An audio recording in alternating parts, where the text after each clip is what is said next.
നമസ്കാരം. മലയാളി വാർത്തയിലേക്ക് സ്വാഗതം. അങ്ങനെ വമ്പൻ ടീമുകളെല്ലാം നിലം പരിശാക്കുന്ന കാഴ്ചയാണ് ലോകകപ്പിൽ കാണുന്നത്.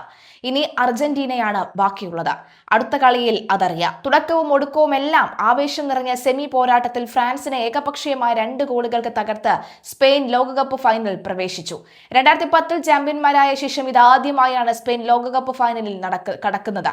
സ്പാനിഷ് സൂപ്പർ താരം ലെമീൻ യമാലിൻ ഫ്രഞ്ച് ഡിഫൻഡർ ലൂക്കാസ് ചവിട്ടി വീഴ്ത്തിയതിന് ലഭിച്ച പെനാൽറ്റി മിക്കേൽ ഗോളാക്കിയാണ് സ്പെയിൻ ആദ്യ ലീഡ് പിടിച്ചത്. ഈ ലോകകപ്പിൽ ആദ്യമായി ഫാൻസ് പിന്നിലായ മത്സരത്തിന്റെ 2ാം പകുതിയിൽ പെട്രോ സ്പെയിനിന്റെ ലീഡ് ഉയർത്തുകയായിരുന്നു.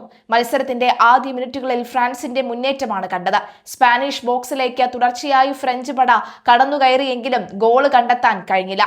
15ാം മിനിറ്റിൽ പന്തുമായി മുന്നേറാൻ ശ്രമിച്ച Spanish captain Mitchell Olise foul ചെയ്ത് വീഴ്ത്തിയതിന് ഫ്രീ കിക്ക് ലഭിച്ചെങ്കിലും ഗോളാക്കാൻ കഴിഞ്ഞില്ല. പിന്നാലെ പ്രത്യാക്രമണം നടത്തിയ ഫ്രാൻസ് സ്പാനിഷ് ബോക്സിലെത്തിയെങ്കിലും പ്രതിരോധം ഭേദിക്കാൻ കഴിഞ്ഞില്ല.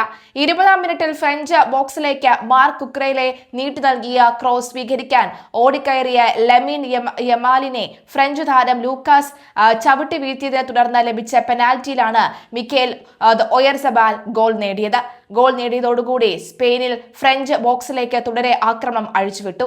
ഇതിനിടെ പരിക്കേറ്റ ഫ്രാൻസ് താരം വില്യം സലീബ മൈതാനം വിട്ടതോടുകൂടി മാക്സെൻസ് ലക്രോയിസ് പകരക്കാരായി ഇറങ്ങി. ആദ്യ പകുതിയുടെ അവസാന നിമിഷങ്ങളിൽ ഗോൾ മടക്കാൻ ഫ്രാൻസ് കിടഞ്ഞു ശ്രമിച്ചെങ്കിലും ഫലമുണ്ടായില്ല. ആദ്യ പകുതിയിൽ സ്പെയിൻ 5 ഗോൾ ശ്രമങ്ങൾ നടത്തിയപ്പോൾ ഫ്രാൻസിന് 2 അവസരങ്ങൾ മാത്രമാണ് ലഭിച്ചത്. 2ാം പകുതിയുടെ തുടക്കത്തിലും സ്പെയിൻ വർദ്ധിത വീര്യത്തോടുകൂടി തന്നെയാണ് ആക്രമണം നടത്തിയത്. 58ാം മിനിറ്റിൽ പെട്രോ പോറയുടെ ഗോളിൽ സ്പെയിൻ ലീഡ് 2ആക്കി ഉയർത്തി. ഡാനി ഓൾമോക്കയിൽ പാസ് നൽകി ബോക്സിലേക്ക് കുതിക്കുന്നതിനിടയിൽ കാലിലേക്ക് തിരികെ ലഭിച്ച പാസ് സ്വീകരിച്ച ഫ്രഞ്ച് ഗോൾ കീപ്പർ മൈക്ഞ്ഞാനെ കാഴ്ചക്കാരനാക്കി പെട്രോ ഗംഭീര ഷോട്ട് വലയിലേക്ക്. ലെമീൻ യമാൻ വീണ്ടും ഫ്രഞ്ച് വല ചലിപ്പിച്ചെങ്കിലും ലൈൻസ്മാൻ ഓഫ് സൈഡ് വിളിച്ചു. 2 ഗോളുകൾ വഴങ്ങിയതോടുകൂടി ഫ്രഞ്ച് താരങ്ങൾ മാനസികമായി തകർന്നെന്ന് അവരുടെ ശരീരഭാഷയിൽ നിന്നും വ്യക്തമായിരുന്നു. അത് അവരുടെ നീക്കങ്ങളിലും പ്രതിഫലിച്ചു. അതിനിടെ ഗോൾ എന്നുറച്ച കലയിൽ എംബാപ്പയുടെ അതിശക്തമായ ഷോട്ട് മാർക്ക് കുക്രലേക്കയുടെ കാലിൽ തട്ടി പോസ്റ്റിന് പുറത്തേക്ക്. അവസാന മിനിറ്റുകളിൽ ഗോൾ മടക്കാൻ ഫ്രാൻസ് നീക്കങ്ങൾ നടത്തിയെങ്കിലും സ്പാനിഷ് പ്രതിരോധം ഭേദിക്കാൻ കഴിഞ്ഞില്ല.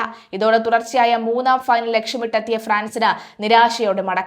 പ്രതിരോധ കുരുക്കിനൊപ്പം തന്നെ ആക്രമണത്തിനും മൂർച്ച കൂട്ടി ഫ്രഞ്ച് പടയെ നേരിട്ട സ്പെയിൻ ആധികാരിക ജയത്തോടുകൂടിയാണ് ഫൈനലിലേക്ക് എത്തുന്നത്. ഫ്രാൻസിനെ തോൽപ്പിക്കുന്നവർക്ക് ഈ ലോകകപ്പ് വിജയിക്കാം. ലോകകപ്പിലെ ഫ്രാൻസിന്റെ അപരാജയ കുതിപ്പിനിടെ സമൂഹ മാധ്യമങ്ങളിൽ വൈറലായ വാചകമായിരുന്നു ഇത്. കിഡിലൻ എംബാപ്പയും അതുപോലെ തന്നെ ഈ ഒസ്മാനും നയിക്കുന്ന ആക്രമണ നിര ഈ ലോകകപ്പിലെ ഏത് കൊമ്പന്മാരെയും മുട്ടുകുത്തിക്കാൻ പോകുന്നതാണ്. ലോകകപ്പിൽ ഫ്രാൻസിന്റെ 16 ഗോളുകൾ 13 ഇരുവരുടെയും വകയാണ്. അതുപോലെ തന്നെ എംബാപ്പെ 8ഉം ഡെബലെ 5ഉം ഗോളുകൾ. എന്നാൽ ഗോളടി വീരന്മാർ അവസാന മിനിറ്റ് വരെ നിന്ന് പോരാടിയിട്ടും ഒറ്റ ഗോള് പോലും സെമി ഫൈനൽ നേടാൻ കഴിഞ്ഞില്ല. ഒറ്റ കാരണം മാത്രം, സ്പെയിനിന്റെ കടുകട്ടി പ്രതിരോധവും ഗോൾ കീപ്പർ ഉനാസ് സിമോണും. അവിടെയാണ് ഫ്രാൻസിനും കണക്കുകൂട്ടലുകൾ തെറ്റിപ്പോയത്. ഫലം ചരിത്രത്തിലെ 2ാം ഫൈനലിലേക്ക് 2 ഗോളുകൾ വിജയവുമായി സ്പാനിഷ് നിര മാർച്ച് ചെയ്തു. 20 നടക്കുന്ന ഫൈനലിൽ സ്പെയിൻ എതിരാളികൾ അർജന്റീനയായാലും ഇംഗ്ലണ്ട് ആയാലും അവർ ഫ്രാൻസിനോളം ഭീഷണിയാകില്ല. ഫ്രാൻസിനെ വീഴ്ത്തിയവർ കപ്പടിക്കുമെന്ന പ്രവചനം ശരിയായാൽ 2010 ശേഷം സ്പെയിൻ വീണ്ടും ഒരു ലോകകപ്പ് ഉയർത്തും.